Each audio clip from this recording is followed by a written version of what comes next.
Occupational English Test, Practice Test, Listening Test. This test has 3 parts. In each part you'll hear a number of different extracts. At the start of each extract you'll hear this sound. You'll have time to read the questions before you hear each extract, and you'll hear each extract once only. Complete your answers as you listen. At the end of the test, you'll have 2 minutes to check your answers. Part A. In this part of the test, you'll hear 2 different extracts. In each extract, a health professional is talking to a patient. For questions 1 to 24, complete the notes with information you hear. Now, look at the notes for extract 1. This is an edubenchmark.com sample test paper. Extract 1. Questions 1 to 12. You hear a GP talking to a patient about bruising. For questions 1 to 12, complete the notes with a word or short phrase. You now have 30 seconds to look at the notes.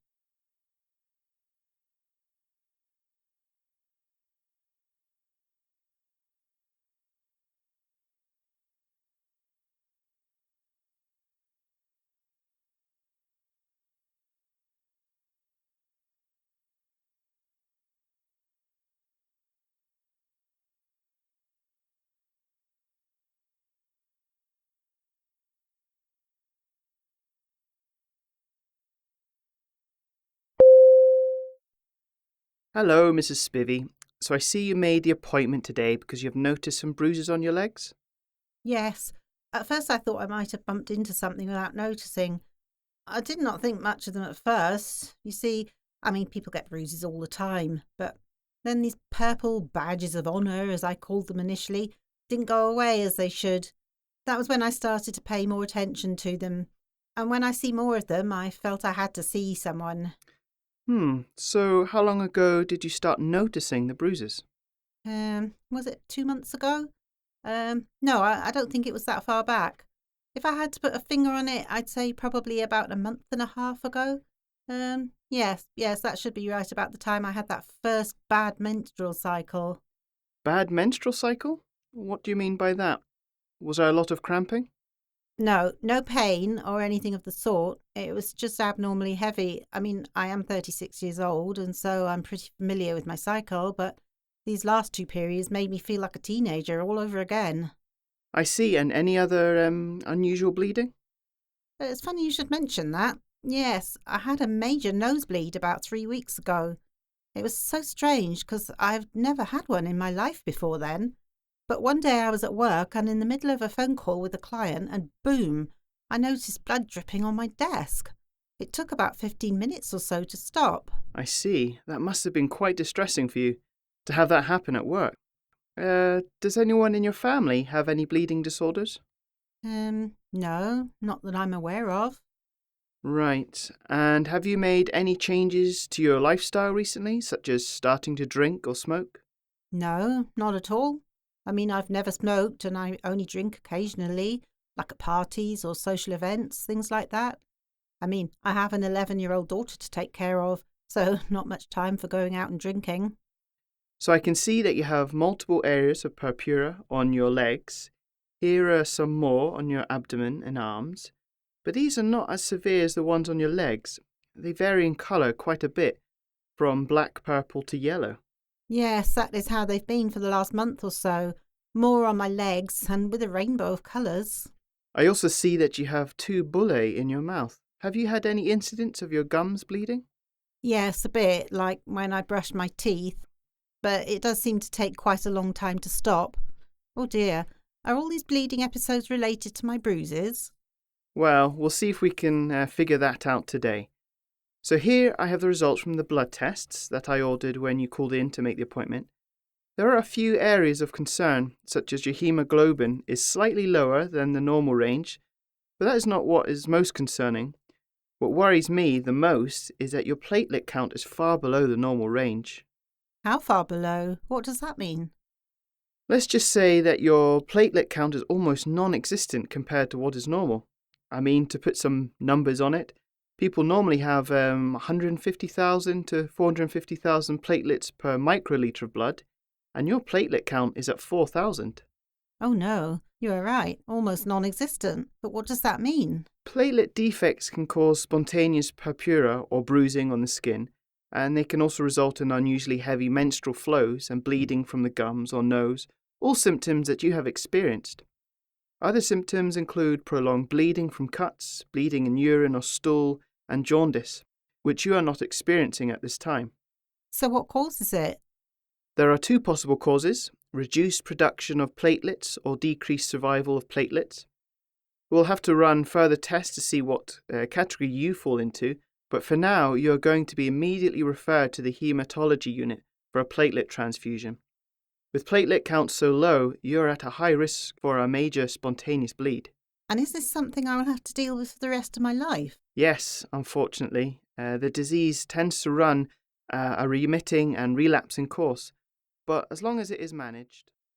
This is an eddybenchmark.com sample test paper.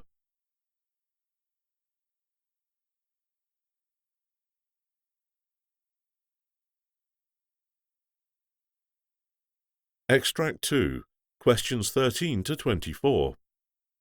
You hear a GP talking to a patient complaining of increasing tiredness. For questions 13 to 24, complete the notes with a word or short phrase. You now have 30 seconds to look at the notes.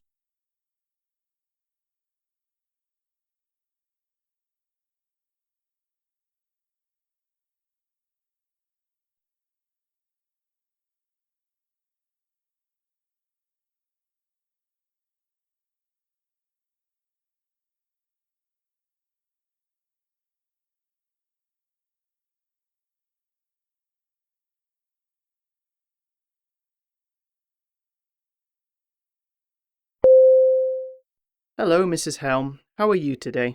I'm okay, Dr. Silverson, but do call me Sally. Yes, Sally. So we saw each other a couple of months ago for your yearly checkup, so I was quite surprised to see your name down for an appointment today. Yes. Dr. Silverson, I hesitated to make this appointment because there really isn't anything specifically wrong with me, but I just cannot shake the feeling that something is wrong. What do you mean? I mean, if you feel poorly, then something is likely wrong, especially considering that you did turn 85 last month. Can I just say, you don't look a day over 65, but records don't lie. Thanks very much. I have actually been telling people I'm 70 to see if I can get away with it. Wow. Yes, you are right. My age makes any health issue more serious. So what seems to be the problem? Well, I've been feeling so tired lately. I started noticing it when I had my grandkids over for Christmas. That was 4 months ago, was it? No, Christmas was a good 6 months ago. Oh, dear me. Where has the time gone? So, yeah, if I were to trace it to a time when it started, I'd say Christmas. But when I came to my checkup, I didn't mention it because I just thought it was, well, old age, I guess. But I'm still feeling quite tired, months later. Okay, anything else besides the tiredness? Any loss of appetite or nausea? Now that you mention it, I've not had much of an appetite lately, and I do sometimes feel a bit nauseated. Let's see how your weight is looking. Oh my, so when you came in for your checkup a few months ago, you'd lost 1 kilo, which wasn't so alarming at the time, but since then, you've lost 7 more kilos in just a few months. Seriously? I knew my clothes were a bit looser, but that's a lot. Also, I just in the past 3 weeks started experiencing some generalized itching and cramping in my muscles. It comes and goes, but I think it started about 3 weeks ago. So let's see. I can see that along with these recent changes in your health, you have also been hypertensive for the past 2 decades. Yes, and I've been taking my antihypertensive medication for that long as well. Wait a second, your blood pressure is very high, 190 over 110. We will need to change medications to get it under control. Oh my, that is very high. I promised Doctor I take my medication every day at the same time, right after that Meals on Wheels service delivers my lunch. I never forget. And my daughters are very good about filling my prescription. Other than that, do you have any other problems of late? Well, my girls sometimes comment on my eyes. They say the red reminds them of the time one of them had conjunctivitis. I'm sure they're just exaggerating, but yeah, I guess that's just how it looks. It's not bothering me, though. Right. Anything else? Gosh, if I want to really tell you everything, it'll be a shopping list. But if you must know, this old woman sometimes gets split-second dizzy spells. I could be standing washing the dishes and I would get this feeling that just passes. I'm sure it's nothing. Well, it may be associated with your hypertension. Let's just be sure.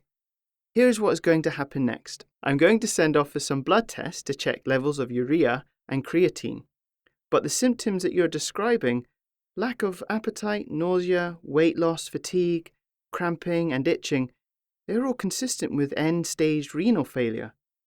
Also, it is essential that I do a renal ultrasound. It will allow us to accurately size the kidneys as well as identify causes for renal failure. Renal failure? But I thought the problem was with my blood pressure. Yes, it is, but hypertension is damaging to kidneys. Will I need dialysis? I have had some friends who have needed it and it seems awful. You may need it, but there are many possible options, such as a hospital and home-based dialysis. We will cross that bridge when we get to it. For now, I am more concerned about...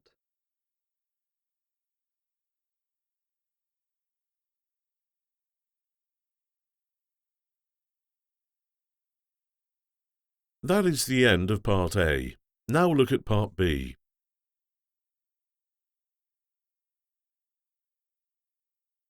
Part B.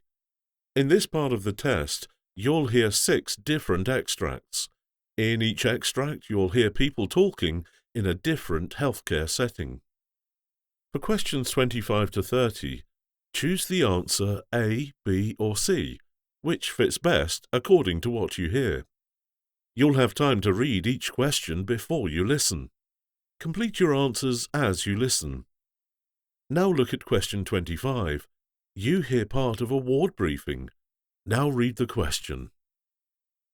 This is an edubenchmark.com sample test paper.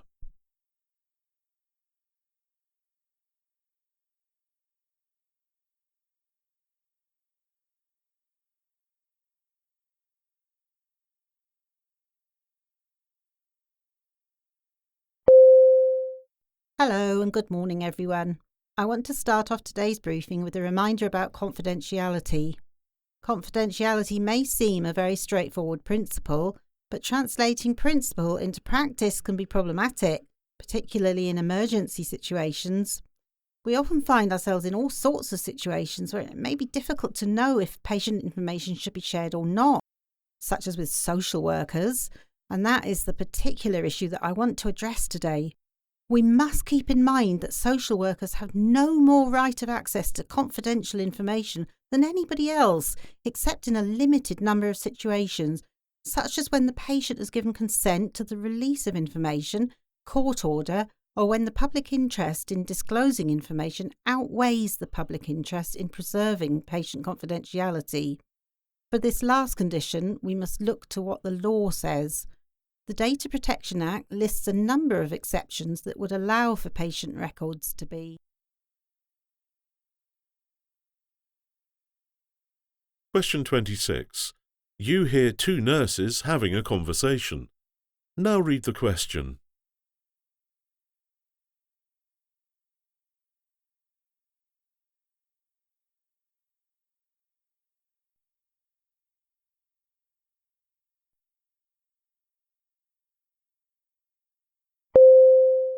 Do you ever feel that a lot of what we do is just talk to people?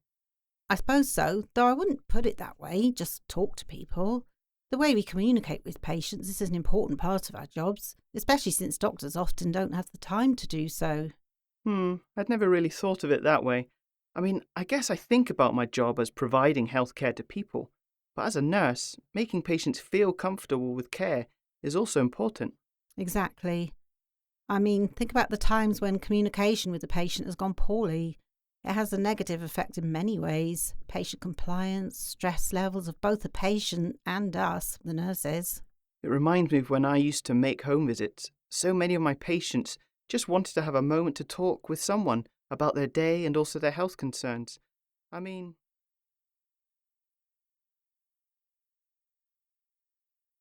Question 27. You hear part of a conversation between a GP and a nurse.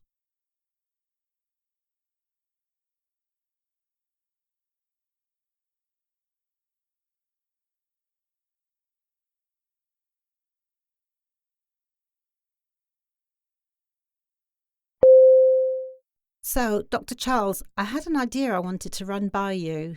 Yes, Mrs. Nelson, what is on your mind? Well, as our patient load has been increasing, I've been thinking of ways to make appointments more effective for all of us, but most importantly, patients.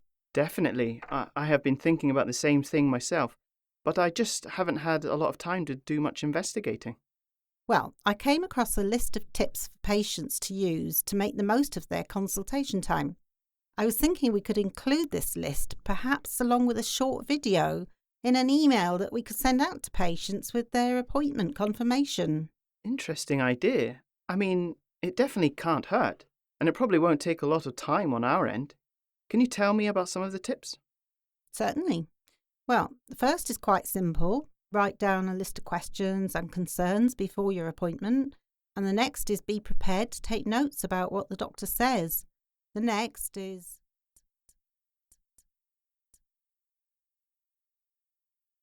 Question 28.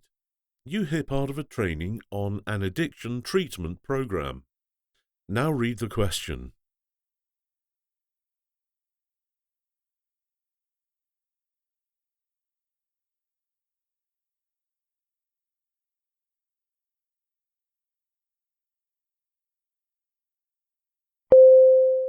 Welcome, ladies and gentlemen. Thank you very much for taking the time to learn about the NIH's trans-agency effort, the Helping to End Addiction Long-Term Initiative, or HEAL initiative, to stem the national opioid public health crisis. Nearly every institute and centre that forms part of the NIH is working to accelerate research to address this public health emergency.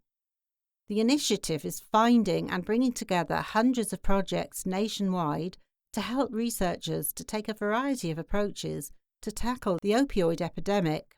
The HEAL initiative's research priorities seek to address unmet needs, areas of scientific opportunity, and strategies to create solutions to the opioid crisis.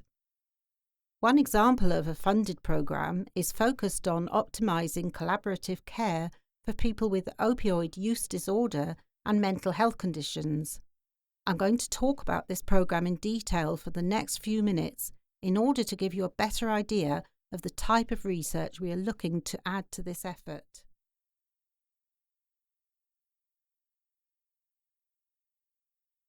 Question 29. You hear part of a conversation between a junior and senior doctor. Now read the question.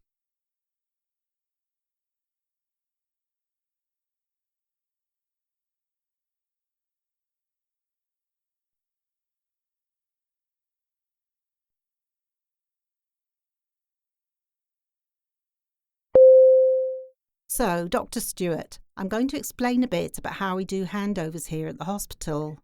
Thanks, Dr. Jones. I've heard that the hospital has a very good system here, particularly the paediatric unit, so I've been wanting to learn about how it works. Yes, so every morning we have a multidisciplinary handover at 9 a.m. It's led by the senior nurse on duty and the consultant of the week. This handover takes place in a specific room, and all of the outgoing night team and the incoming day team attend. Okay, so that's the morning handover. What time does the afternoon handover take place? That happens at 4:45, and then there is an evening handover at 9:30. Okay, so there are 3 handovers a day. And what?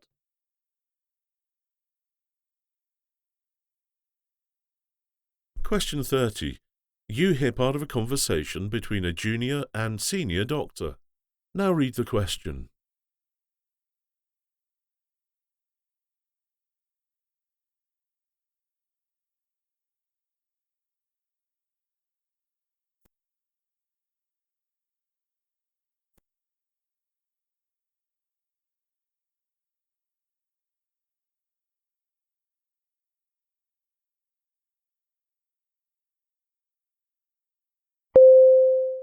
Dr. Alex, would it be okay if I explain what I'm seeing in this chest x-ray to see if I'm on the right track? Absolutely. So, what do we have here? So, I'm seeing what I think is a lung mass here. Do you see it? It is in the anterior part of the first rib, near where the bone meets the calcified cartilaginous part. Oh, yes, I see it. Well, some patients have an extra joint there that can simulate a lung mass. So it isn't a lung mass? Likely not, but you might consider getting another angle to see.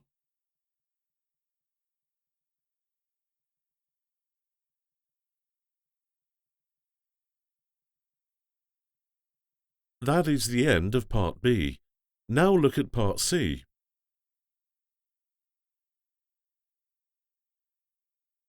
Part C. In this part of the test, you'll hear two different extracts. In each extract, you'll hear health professionals talking about aspects of their work. For questions 31 to 42, choose the answer A, B, or C, which fits best according to what you hear. Complete your answers as you listen. Now look at Extract 1. Extract 1. Questions 31 to 36. You hear an interview about the use of technology in medicine. You now have 90 seconds to read questions 31 to 36. This is an edubenchmark.com sample test paper.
Hello everyone and welcome to the first in our special series of lectures on medical breakthroughs.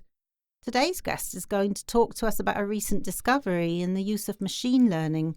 Welcome, Dr. Atkins. Thank you very much for your kind introduction.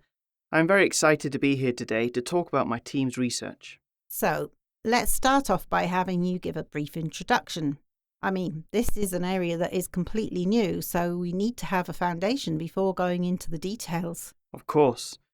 So, my team has recently discovered a neural signature that can help to predict whether individuals with depression are likely to benefit from sertraline, a commonly prescribed antidepressant medication. That is wonderful news.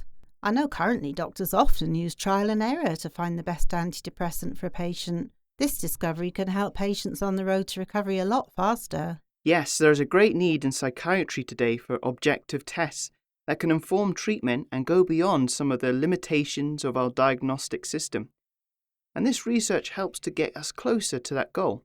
As a researcher, I am particularly excited about these findings because they show the potential of bringing sophisticated data analytic methods to psychiatry. So let's go more into the details of those sophisticated data analytic methods. Okay, but first, let me back up a bit to some previous research that led us to this current research. So, earlier research suggested that specific components of brain activity, as measured by resting state electroencephalography, could give us some insight into how people will respond to certain treatments. So we used this insight, along with insights from other fields such as neuroscience, clinical science, and bioengineering, to build an advanced predictive model. From there, we developed a new machine learning algorithm to analyze the electroencephalography data. Okay, and what exactly is the model predicting or analysing? The idea is that the algorithm can identify robust and reliable signatures of antidepressant treatment response. We use the algorithm to analyze data from participants in a large clinical trial of the antidepressant medication sertraline. Specifically, we apply the algorithm to the participants' pre-treatment data to see if machine learning could produce a model that predicted participants' depressive symptoms after treatment.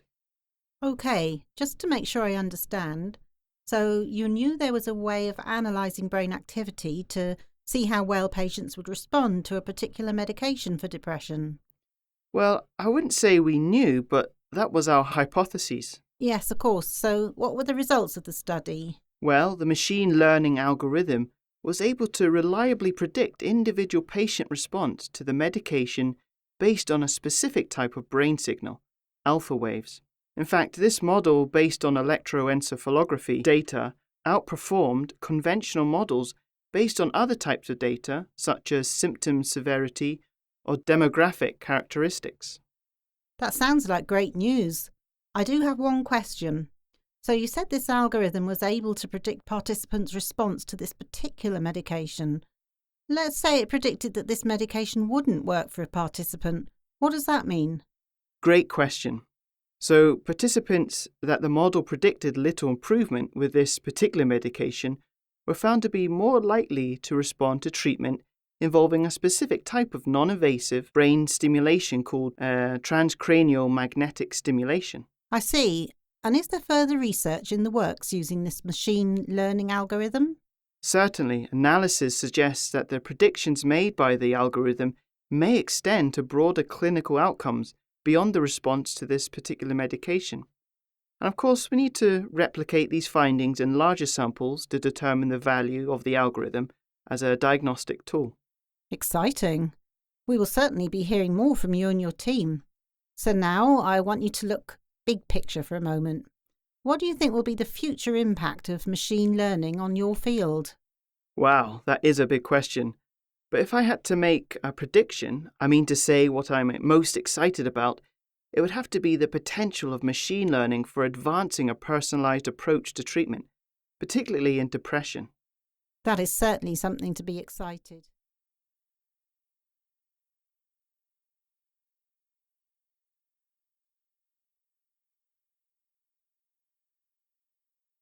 Now look at Extract 2. Extract 2. Questions 37 to 42. You hear a presentation about a way to reduce the risk of tooth decay. You now have 90 seconds to read questions 37 to 42.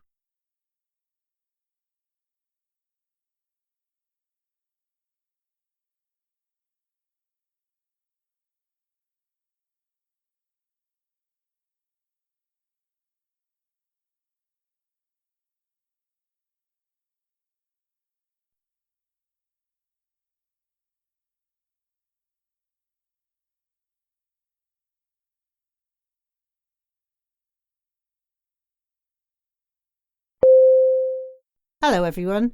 Today I'm here to talk about a very simple and low-cost way of reducing the risk of further tooth decay in young children by more than a quarter. Yes, by more than a quarter. So first, let me back up a bit and tell you about the statistics that prompted this research, as well as the research that helped us come to this finding. First of all, nearly a quarter of all 5-year-olds in the United Kingdom experience tooth decay. In particular, children from the most deprived areas have more than twice the level of decay than those from the least deprived. Another statistic that some of you may not be aware of is that tooth decay is the single highest reason for children to be admitted to hospital, with nearly 34,000 children aged 9 or under admitted to hospital to have teeth extracted in the last year. In addition to causing pain, sleepless nights and days of missed school and work for children and their families, each extraction costs the NHS around £1,000 and normally needs to be done under general anaesthetic. We can certainly say that this is an unpleasant experience for all involved and a completely avoidable expense. In addition, evidence shows that children who have baby teeth taken out are much more likely to get decay again in their adult teeth. Recent research in this area suggests that parents often know what has caused the tooth decay in their young children, but find it very difficult to change habits, so they find it hard to know where to start. So, the trial that led us to the finding I mentioned at the beginning of my presentation took place in 12 centres in the United Kingdom and involved over 200 families of 5 to 7-year-old children having baby teeth extracted in hospital. In order to tackle the problem of tooth decay and difficult to change habits, my research team developed a talking intervention for trained dental nurses to have conversations with parents of children who were having teeth extracted. The conversations with dental nurses focused on how families could prevent tooth decay in the future and on how to choose goals that they felt they could achieve. To give you an idea of how this approach was different from what is normally done, here is what one of the nurses involved in the study had to say. She said that she finds that if we give lots of information and guidance all at once, it can be overwhelming for parents. In this trial, we help families choose 1 or 2 actions. For example, it might be to help brush their children's teeth at night or stop giving a sugary snack at bedtime. It became the parents' goal, not ours, and so they could see a way forward and they took ownership of the situation. 2 years later, we compared outcomes for these children with those who had been given standard advice after regular visits to the dentist. And we also asked the children's dentists about care provided. We found that nearly 2/3 of children in both groups went back to the dentist. However, the children whose families had not spoken to the specially trained dental nurses needed many more fillings. Children whose families had set their own dental health goals had significantly healthier teeth and had a 29% lower risk of having new tooth decay. Our main conclusion from this research is that when we change how we talk to parents about prevention, their children go on to develop fewer cavities. The key is helping parents to choose 1 or 2 behaviours they feel they can change for their child, rather than us telling parents what to do, and that makes the difference. So it turns out that a simple and cost-effective method to reduce tooth decay in small children is a conversation, one that seeks to create a partnership between parents and dental service providers. I think we can also all agree that this is much more pleasant for all involved, and the habits established by the children involved in this study will likely have a positive effect on all areas of their health. We are currently in the process of developing our work into a training module for dental nurses in the NHS and hope to make it available in the next couple of months.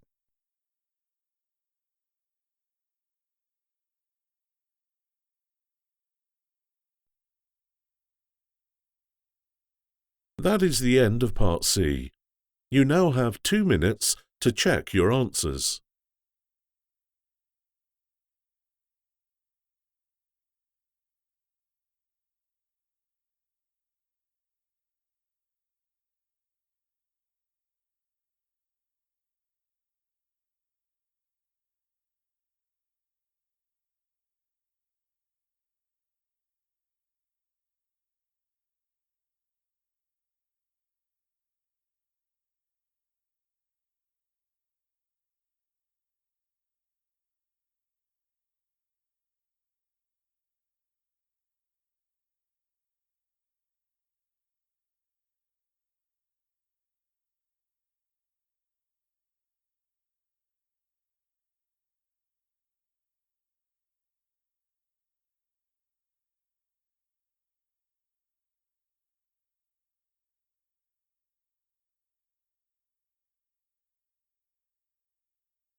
That is the end of the listening test.